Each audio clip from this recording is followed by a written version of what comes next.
Once your sidewall and end wall panels are in place, you may proceed with your corner trim installation.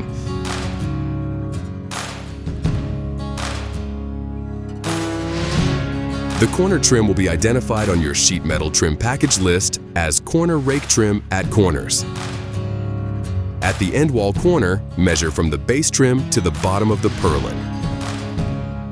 Repeat this measurement for the sidewall corner up to the top of the sidewall panel. Lay out your corner trim so that you can mark the end wall side measurement with a speed square. Next, mark your sidewall measurement. Finally, mark your roof pitch. The following chart will help you determine the dimensions needed for each pitch before making your cuts. In our example, we are using a 4:12 roof pitch. Referencing the chart, you can see that a 4:12 roof pitch has a dimension of 2 inches. This dimension should be marked along the corner trim, as shown here.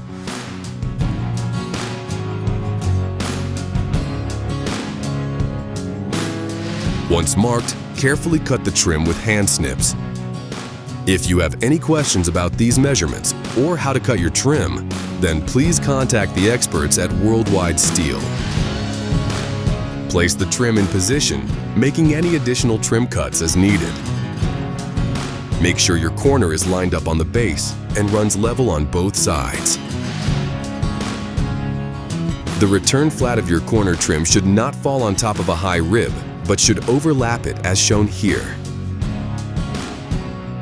Fasten the trim in place with sheet metal screws at every girt, matching your sidewall and end wall screw lines.